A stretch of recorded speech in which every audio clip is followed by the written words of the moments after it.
নমস্কার দর্শক, শুভ দোল পূর্ণিমায় সকল দর্শককে আমাদের প্রত্যেককে আমাদের অভিনন্দন এবং এই বসন্ত উৎসব ভালো কাটুক। কালকে হোলি আছে, সেই হোলিতেও আপনাদের সবার ভালো কাটুক এই প্রার্থনা করি। সম্প্রতি পশ্চিমবঙ্গের বিরোধী দলনেতা শুভেন্দু অধিকারী তিনি বলছেন যে কোনো অনুমতি নেওয়ার দরকার নেই, রামনবমীতে রাস্তায় নামবে 1 কোটি হিন্দু। শুভেন্দু অধিকারী আপনারা সকলেই জানেন যে বিজেপির এই মুহূর্তে বাংলার সব থেকে বড় মুখ, এবং তিনি কিন্তু যেভাবে মমতা ব্যানার্জিকে আপাদমস্তক একেবারে নাচিয়ে রেখেছেন, তাতে কিন্তু বলা বাহুল্য যে শুভেন্দু অধিকারীর নেতৃত্বে আগামী 2026 বিজেপি কিন্তু লড়াই করতে চলেছে। এখনো পর্যন্ত যদিও বিজেপির যে পশ্চিমবঙ্গের সভাপতি, সেই সভাপতি ঠিক হয়নি, কারণ সুকান্ত মজুমদার এই মুহূর্তে সভাপতি।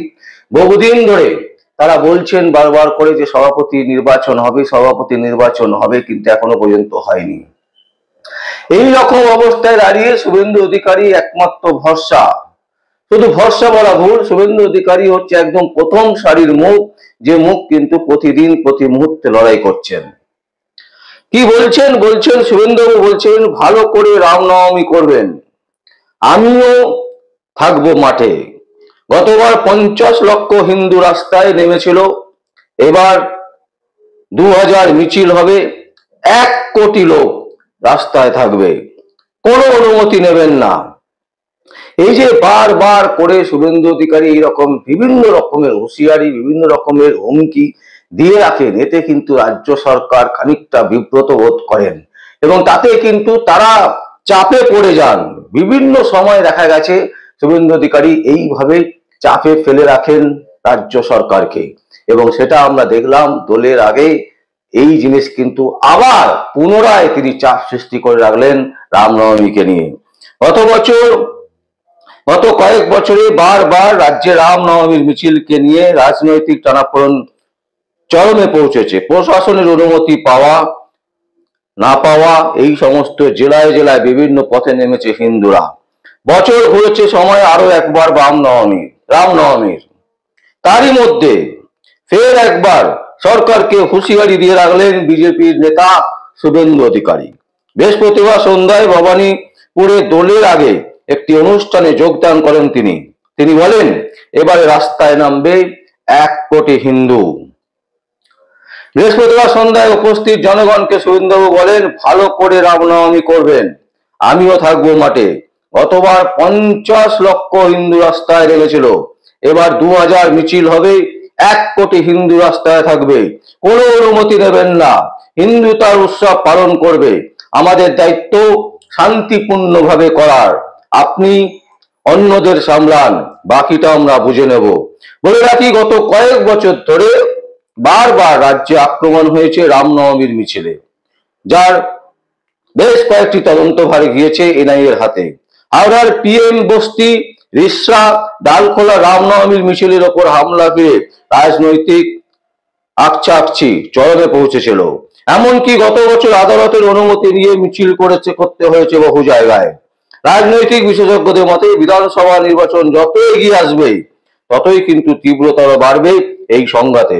তবে শুভেন্দুবাবুর বক্তব্যকে বেশি গুরুত্ব দিতে রাজি নন সাংসদ কল্যাণ বন্দ্যোপাধ্যায় বলছেন যে বিধানসভার আগে তিনি নাকি জেলে চলে যাবেন। এই রকম একটা মন্তব্যকে ঘিরে কিন্তু রাজ্য বিজেপি তোলপাড় হয়ে গেছে। বিজেপির বক্তব্য হচ্ছে আগে করে দেখুক, মানে রাজ্য সরকার করে দেখা। শুভেন্দু অধিকারী কিন্তু একদম স্পষ্ট বক্তা, তিনি কিন্তু পরিষ্কার বলছেন যে গত বছর 50 লাখ লোক হয়েছে, এই বছরে কিন্তু 1 কোটি হিন্দু রাস্তায় নামবে। পশ্চিমবঙ্গের রাস্তায় রামনবমী কি করে করতে হয় সেটা দেখিয়ে দেবে, এবং প্রত্যেককে বলা হয়েছে অনুমতির প্রয়োজন নেই, অনুমতি ছাড়াই রাস্তায় নামবেন, রাস্তায় শান্তিপূর্ণভাবে মিছিল করার দায়িত্ব আমাদের, আর বাকিটা সামলা হচ্ছে রাজ্য সরকার। এই রকম তীব্র ভাষায় কিন্তু শুভেন্দু অধিকারী আক্রমণ করেছেন। এবং সম্প্রতি আপনারা জানেন কয়েকদিন আগে শুভেন্দু অধিকারীর নামে এফআইআর করা হয়েছে যে তিনি ধর্ম নিয়ে রাজনীতি করছে। কিন্তু প্রশ্ন হচ্ছে ধর্ম নিয়ে কে রাজনীতি করে না? কংগ্রেস করে না, সিপিআইএম করে না, তৃণমূল কংগ্রেস করে না। ধর্ম নিয়ে রাজনীতি পশ্চিমবঙ্গের এখন রন্ধে রন্ধে, পশ্চিমবঙ্গের প্রতিটি কোনায় ধর্ম নিয়ে রাজনীতি চলছে এবং সেই রাজনীতি শুরু হয়েছে সিপিএম আমলে, তারপর কংগ্রেস, তৃণমূল, কেউ বাদ নেই। সুতরাং বিজেপি হিন্দু হিন্দু করছে, সেটা স্বাভাবিক ব্যাপার। বিজেপি প্রথম থেকেই হিন্দু রাষ্ট্র করতে চায়, হিন্দুত্ববাদী নিয়েই বিজেপি। তাই বিজেপির কিন্তু একদম পুরো যে বক্তব্য, সেই বক্তব্য কিন্তু আছে। তারা কিন্তু স্পষ্ট বলেন যে আমরা হিন্দু রাষ্ট্র করতে চাই। হিন্দু রাষ্ট্র মানে এই নয় যে সেখানে মুসলিম থাকবে না, সেখানে খ্রিস্টান থাকবে না, সেখানে অন্য কোনো ধর্মাবলম্বী মানুষ থাকবে না। হিন্দু মানে হচ্ছে সব ধর্মের মিলন। তো সেইখানে প্রতিটা ধর্মের মানুষ থাকবে এবং যতক্ষণ পর্যন্ত এই দেশ গণতন্ত্র রাষ্ট্র হিসাবে আছে ততক্ষণ পর্যন্ত কিন্তু হিন্দুদের জোর আছে। এরপর যদি ধীরে ধীরে মুসলিম সম্প্রদায়ের মানুষের বৃদ্ধি ঘটে, তাহলে কিন্তু একবার যদি এটা মুসলিমদের প্রাধান্য বেড়ে যায়, তাহলে কিন্তু ভারতবর্ষে হিন্দুত্ববাদীদের কিন্তু একেবারে যাতা অবস্থা হতে পারে। এবং এটা কিন্তু বহু রাজনীতিবিদ, শুধু বিজেপি নয়, বহু রাজনীতিবিদ এবং বহু রাজনীতি বিশেষজ্ঞরা তারা কিন্তু এটা বলছেন, তারা কিন্তু এটা মনে প্রাণে মানেন এবং সেই কথা সবাই কিন্তু জানেন। কিন্তু তারপরেও বাংলা জুড়ে কিন্তু ধর্মের রাজনীতি হচ্ছে, এটা কিন্তু পরিষ্কার। আমরা দেখেছি সরস্বতী পুজো, সেখানে বাধা দেওয়া হয়েছে। আমরা বিভিন্ন জায়গায় বিভিন্ন সময় ধর্মের যে কর্ম সেই করতে গিয়ে বাধার সম্মুখীন হতে হচ্ছে পশ্চিমবঙ্গে। সুতরাং একটা জিনিস বলা যায়, পশ্চিমবঙ্গে কিন্তু মমতার জামানায় সরকার বিপন্ন। সরকার যদি ঠিকঠাক করে এখনো পর্যন্ত না শুধরোয়, তাহলে বাংলাদেশে পরিণত হতে বেশি দিন সময় লাগবে না, এটা কিন্তু একদম পরিষ্কার। আর শুভেন্দু অধিকারী যে বক্তব্যটা রেখেছেন, তিনি একেবারে দোলের আগের দিনকে তিনি যে বক্তব্য রেখেছেন, সেটা হচ্ছে যে রামনবমীকে কেন্দ্র করে যে উৎসাহ প্রদান করেছেন, এটা কিন্তু স্বাভাবিক, কারণ হিন্দু ভাবাবেগ এখানে জড়িয়ে আছে।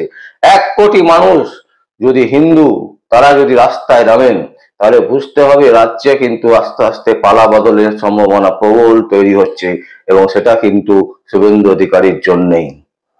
শুভেন্দু অধিকারী এমন একজন নেতা, তিনি কিন্তু স্পষ্ট কথা স্পষ্টভাবে বলেন এবং কোনো কথা লুকিয়ে চুরিয়ে বলার কোনো ব্যাপার নেই এবং তিনি যথেষ্ট তথ্য প্রমাণ সহ কিন্তু কথা বলেন। তাই শুভেন্দু অধিকারীর এই বক্তব্যকে কিন্তু গুরুত্ব দিচ্ছে তৃণমূল কংগ্রেস, যদিও মুখে তারা বলছেন না, মুখে তারা কোনো পাত্তা দিতে চাইছেন না, কিন্তু তাদের ভেতরে কিন্তু অভ্যন্তরে কিন্তু কাঁপন ধরেছে, এটা কিন্তু স্পষ্ট। 1 কোটি লোক যদি, 1 কোটি হিন্দু যদি রাস্তায় নামে পশ্চিমবঙ্গে, তাহলে 2026 অনিবার্য তৃণমূল কংগ্রেসের চলে যাওয়ার সময় ঘনিয়ে গেছে। দর্শক, আপনারা আপনাদের মতামত দেবেন অবশ্যই আমাদের কমেন্ট বক্সে। আর যদি কোনো কিছু বলতে চান, কোনো বক্তব্য থাকে, তাহলে সেটাও কমেন্ট বক্সে অবশ্যই কমেন্ট করবেন। আর দেখতে থাকুন পরবর্তী সংবাদ আবির্ভাবে। আমার নাম বিশ্বজিৎ পাল, সংবাদ আবির্ভাবের জন্য।